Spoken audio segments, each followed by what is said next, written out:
yung kabilang parlor, ano po, o yung mga DDS or yung mga OTAP supporter, OTAP vlogger, lahat na po ng sumusuporta, no, sa mga Duterte, ang iinit lagi ng ulo, araw-araw. Kapag nakikita niyo ho sila, lalo na yung mga vloggers ho nila, minsan pawisan na, minsan kitang-kita mo, halatang-halata na stress na. Ano tayo dito, chill-chill lang po mga kababayan. Panay ang banat nila sa pamilya Marcos, pero ang pamilya Marcos na namumuno po, ano, sa pangunguna ni PBBM, namumuno sa pangunguna ni Pangulong Bongbong Marcos sa Pilipinas, ito po. Oh, wait lang ha. Sila po kung ano-ano ng paninira ang ginagawa, kung ano-ano na pong masasakit na salita ang binibitawan nila sa pamilya Marcos, pero hanggang ngayon po, napaka-chill lang. Sinasayawan lang po sila mga kababayan na yan. No?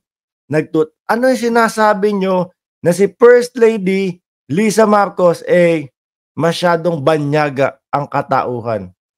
Very New Yorker ba? O ayan, no? Nagtuturoan pa sila ng folk dance. Oh, folk dance lesson with the First Lady and Beanie. Oh, anak po nila mga kababayan. Play nga natin to habang sila ay nagtuturoan dyan, nagsasayawan. Oh, ha? Oh, diba? Simpleng-simpleng galawan lang.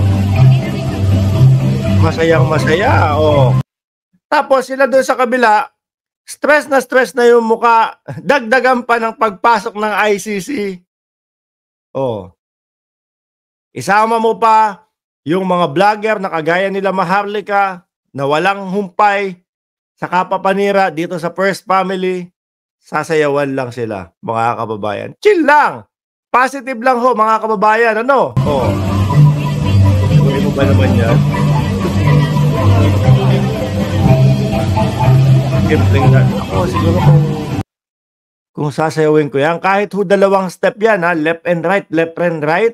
Kapag po si Mark Ramos ang sumayaw niyan, panigurado mga kababayan, ang pangit tignan.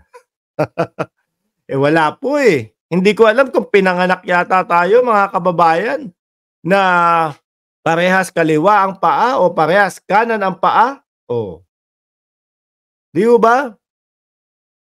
Sila chill-chill lang po, samantalang yung kabilang parlor ng mga DDS, iyakan ng iyakan. No? Mga alaws ng makain. Kasi lagpas nga po sa 20 pesos ang presyo ng bigas. Paano? Ang budget po nila nung mga, ano ba kayo dyan? Mga hampas lupa ba kayo? hindi kayo makabili ng 20 pesos na bigas. Hanggang 20 lang ang kaya ninyo. Kayo na lang ang umiiyak at nangangangalngal. Kayo na lang ang naghahanap niyang 20 pesos na bigas na yan. Although, kahit nga, di ba, sabi ng Pangulo, pangarap natin yan na maabot yan. So, ginagawan pa din ng paraan ng ating Pangulo. 29 pesos na bigas. O, meron na. Di ba? Biyernes, Sabado, Linggo, mabibili mo yan sa Kadiwa. Di ba, mga kababayan? Hindi nga lang isang buong linggo pansamantala. No? O, sayawan ulit kayo ng First Family, ha? So, iyakan muna kayo dyan.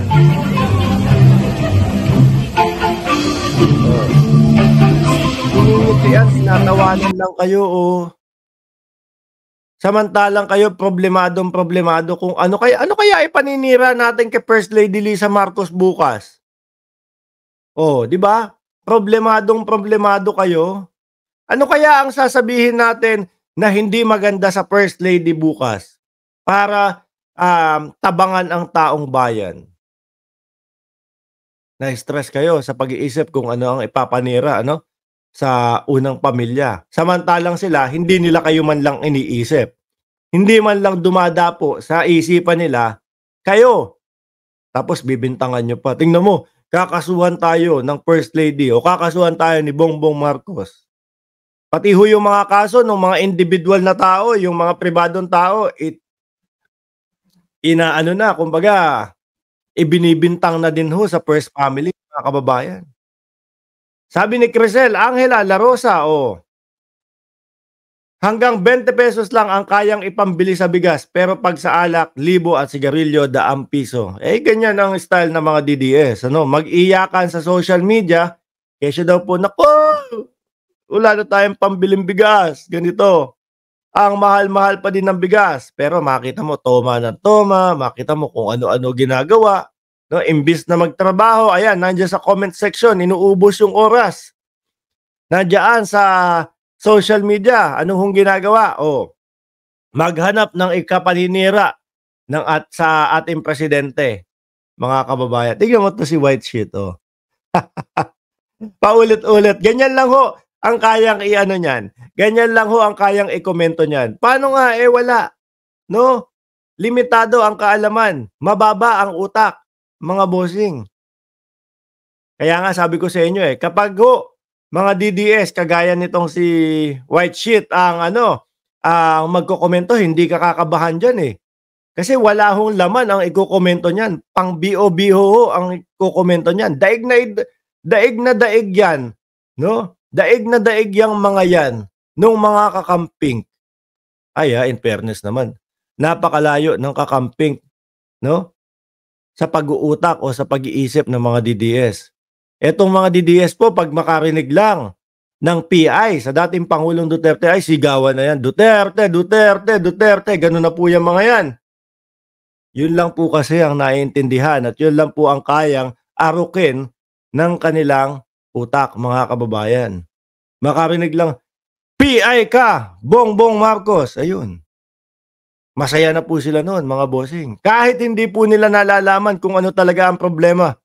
Kahit hindi po nila nalalaman na yung dating pangulo, oh, ang nagbigay ng patong-patong na problema sa Pilipinas, mga bossing. Bakit hindi natin bina-block yung mga ganyan? Eh, okay lang yan.